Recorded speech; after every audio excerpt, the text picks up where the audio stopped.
Vision du Réel is a festival that tries to deal with the always developing forms of the documentary film.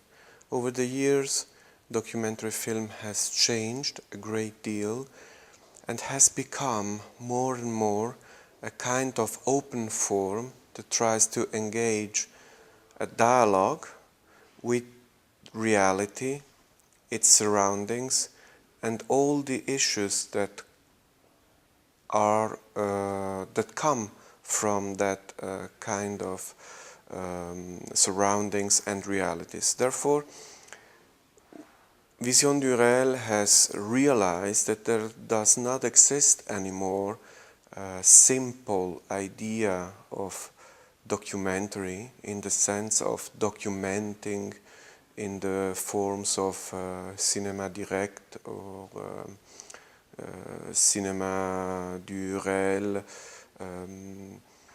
but that documentary has become more and more always growing complex form of cinema. In this sense, we at Vision du Réel believe that documentary today is the cinema form par excellence.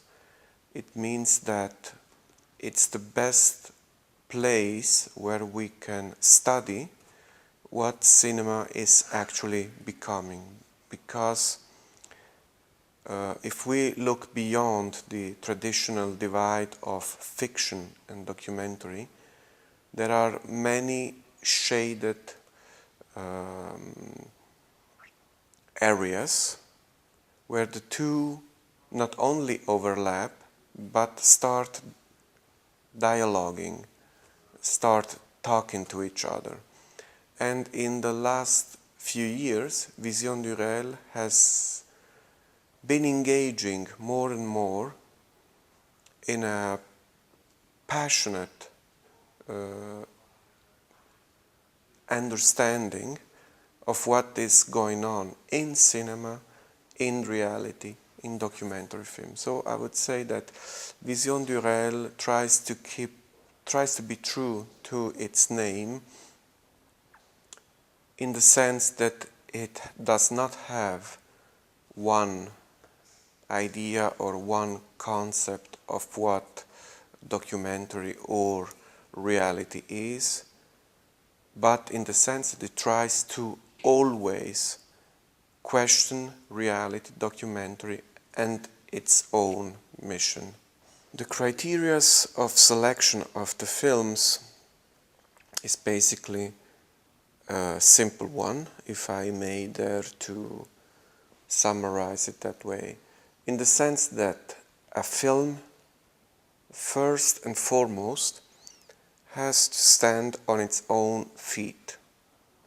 It means that no subject is strong enough as to allow a weak film. That means that if there is a noble and strong concept or a subject or a controversial issue, but the film is not strong enough as a film per se, then this film will not get selected, because we deal with so-called documentary films.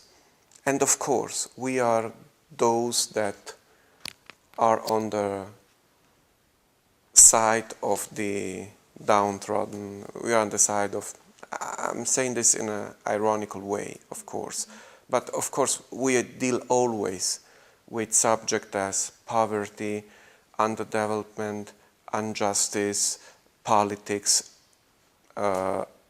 environment problems, and so on. And of course, wherever you look, there's a strong subject. Wherever you look, there's a story that needs to be told. Wherever you look, there's a issue that needs and deserves to be raised. But we are dealing with cinema.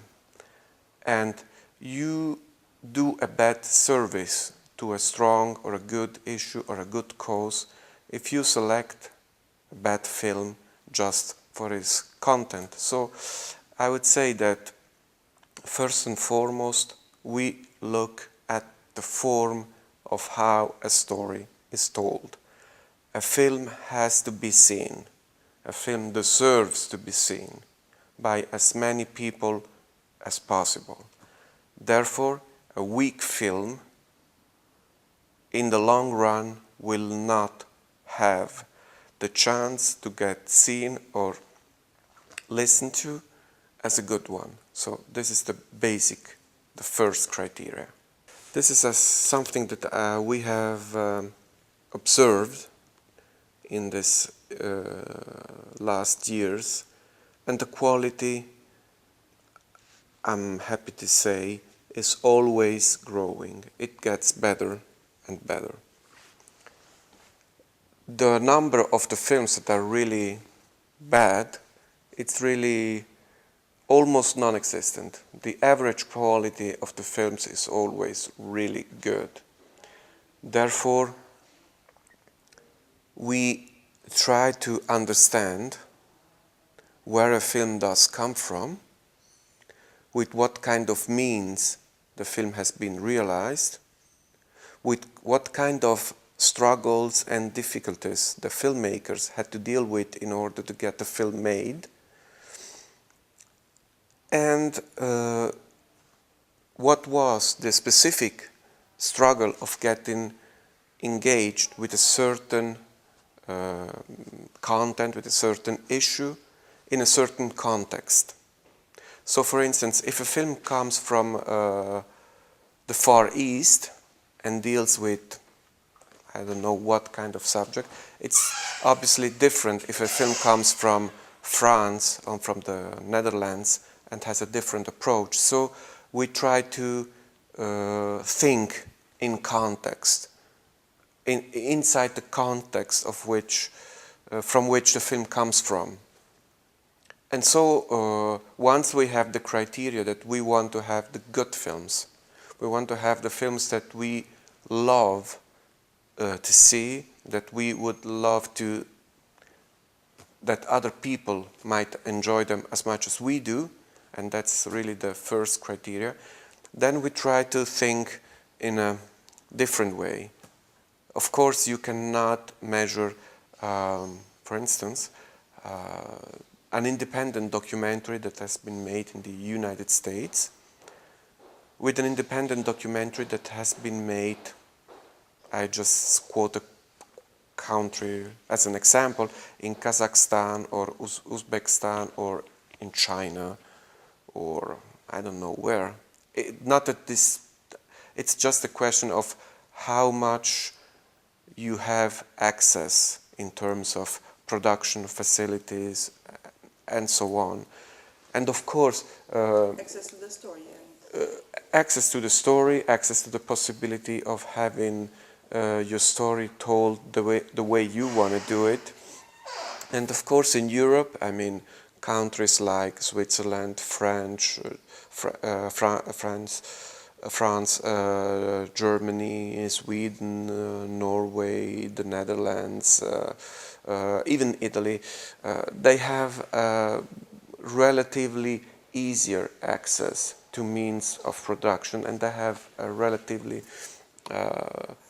greater opportunity to make films. So sometimes you have to bring in context different kinds of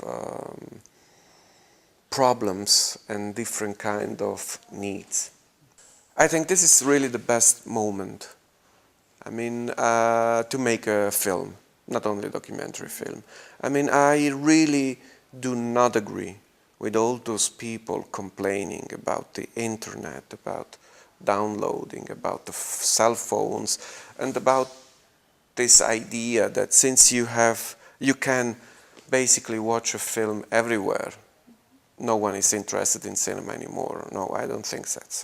So it's on the contrary, maybe the best situation, because if you are smart enough and if you are driven enough, you can get your ideas across with just a little bit of style and just a little bit of visual criteria, with visual strength.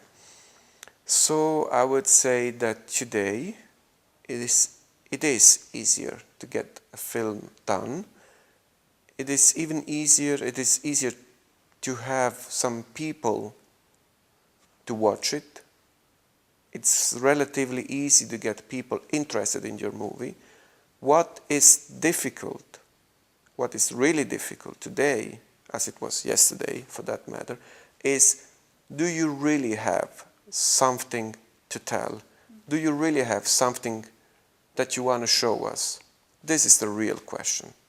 And the problem is there are too many people out there that don't really have something interesting to say, but they believe they have, which is the beauty of democracy. They are allowed to believe so, and we are allowed to believe the contrary. But this situation is really the best situation possible ever. We have access to the means of making a film. We have access of getting our film scenes. You only need an internet link to get your film shown. The question is, if your film is strong enough, it will get ultimately an audience, even a small one, but it will get ultimately a devoted audience to your film, and it will allow you to make another one if you are driven enough. So we must not be scared of what's happening today in terms of media and of the ways we have to release a film, because this is really the best situation ever. Instead, I would say, and even though television has helped a lot, a great deal, documentary, we should always try to stray a little bit from the formats that broadcasters, that producers, that commissioning editors would want that filmmakers would make them accept the certain kind of formats. Of course, it's really helpful that television steps into the arena of documentary and tries to get things done. This is really helpful, but it should be up to the directors and the filmmakers to accept a certain amount of help, but always remember that it's of utmost importance to think, how we used to say, outside the box. In many of the cases, there are compromises between director and... Of course, if you think that if you don't comply to a certain degree of requests, then you accept some of the ideas that are submitted to you because you want to make another film and then maybe another one. But sometimes you have to remember that if you stay true to your vision, maybe you get a more interesting film made, and commissioning editors that is working with you will have a stronger product, and the television channel who has to broadcast it will have a stronger film, and therefore it might get a huger audience. So sometimes it is worth try to challenge the format and the requests. Obviously, if you have a strong vision. Otherwise, it's not worth. Otherwise, you just do what you're told and it will work just as fine. I think this is a very interesting festival with a really interesting position in terms of how the festival allows the people to get in touch from films from this area.